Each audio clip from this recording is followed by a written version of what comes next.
Réponse avec les indispensables de Lucille de Villers.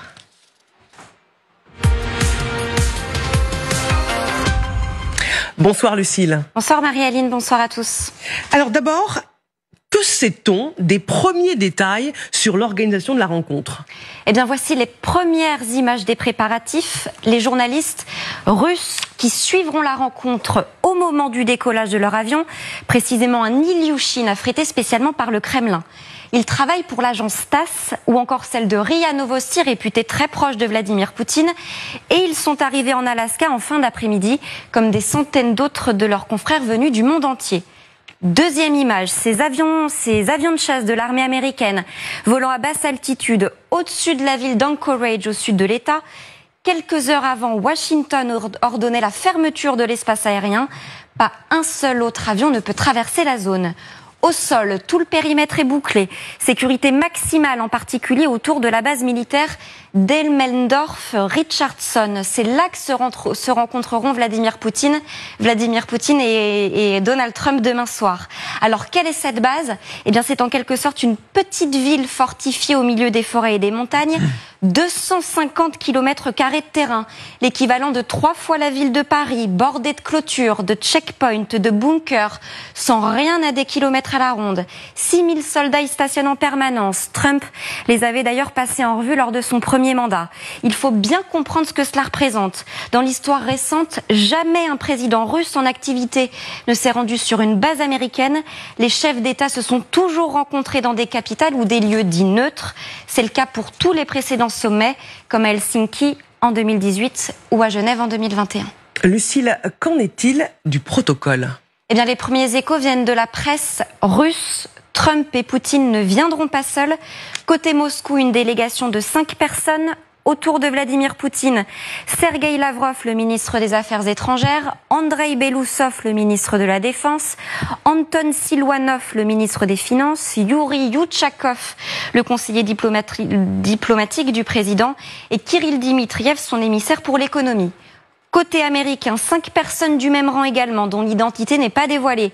Tout le monde a en tête, bien sûr, J.D. Vance, Marco Rubio ou encore Steve Witkoff, l'émissaire personnel de Donald Trump. Mais il ne faudrait pas s'y tromper, les deux hommes vont s'entretenir en face à face, en huis clos. Pas de conseillers, pas de téléphone, pas d'internet, 1 ou 2 interprètes seulement pour faciliter les échanges. Un dernier point, la presse russe pense avoir identifié le lieu exact, précisément dans un bâtiment proche du cimetière militaire.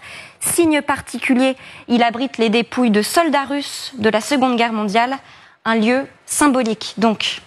On voit bien toutes les précautions qui sont prises autour de cette rencontre qui est à haut risque pour les deux camps.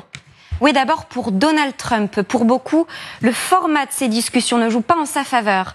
Voici par exemple l'explication du journal Le Guardian. Les leçons d'Helsinki sont claires. Mettre Donald Trump seul dans une pièce avec Vladimir Poutine est une affaire imprévisible et souvent dangereuse. Référence ici au sommet d'Helsinki qu'on évoquait tout à l'heure, la première rencontre officielle entre Donald Trump et Vladimir Poutine. C'était en 2018, en pleine tension sur fond d'ingérence russe dans l'élection présidentielle 2 ans avant. Trump et Poutine s'enfermaient dans une salle pendant 2 heures, sans conseiller, sans témoin, exactement comme demain. Juste après, en conférence de presse, Donald Trump affirme qu'il n'a aucune raison de douter de la parole de Poutine. Tollé, indignation générale de la presse et des diplomates du monde entier. À la sortie de la salle, Trump semblait ébloui par le chef du Kremlin. Voilà pourquoi beaucoup estiment que Trump ne devrait jamais rester seul avec un tel adversaire. Autre réserve, et là c'est notamment le magazine Foreign Policy qui s'en fait l'écho. L'histoire récente suggère que Trump est enclin à accepter la version des faits de Vladimir Poutine. C'est vrai que le président américain s'est largement gardé de toute critique envers Vladimir Poutine. On se souvient des moments où il inverse les rôles, c'est l'Ukraine l'agresseur. Rappelons aussi que les États-Unis n'ont jamais voté la résolution des Nations Unies condamnant l'agression russe. Un dernier bémol, et là on monte d'un cran dans la psychologie, l'arrogance de Donald Trump. L'une des leçons que nous avons tirées du premier mandat de Trump, écrit ce journaliste du New York Times, est la façon dont il se rend à ses sommets, c'est-à-dire avec une confiance excessive en sa capacité à utiliser sa force de caractère pour l'emporter. Lucille, côté Poutine, quels sont les risques ? Eh bien, de l'avis général, c'est peut-être celui qui a le moins à perdre. On entend beaucoup ces dernières heures que le simple fait de poser le pied en Alaska est déjà une victoire en soi. Dans le New York Times, rien de mieux pour le président russe. Sur le fond, certains évoquent une carte maîtresse que pourrait sortir le président russe, un accord sur le traité de contrôle des armements entre la Russie et les États-Unis qui expire en janvier, de quoi reléguer l'Ukraine au second plan face à un Trump très sensible aux questions nucléaires. Une nuance, et c'est vous qui vous en faites l'écho cette fois, Richard Verly. Pour vous, on surestime Vladimir Poutine et on ne prend pas assez au sérieux Donald Trump. Vladimir Poutine ne tient que par la force et la propagande, écrivez-vous. Il fait peur. Or, cette arrogance dissimule des failles. Le PIB de la Russie fait la taille de l'Espagne, le pétrole russe va mal, les sanctions pourraient encore plus l'étrangler et son armée serait en très mauvaise passe si les Ukrainiens reçoivent enfin les missiles et les équipements qu'ils demandent. Trump osera-t-il faire cet inventaire ? Très bonne citation de Richard Verly, très pertinente. Merci beaucoup Lucille.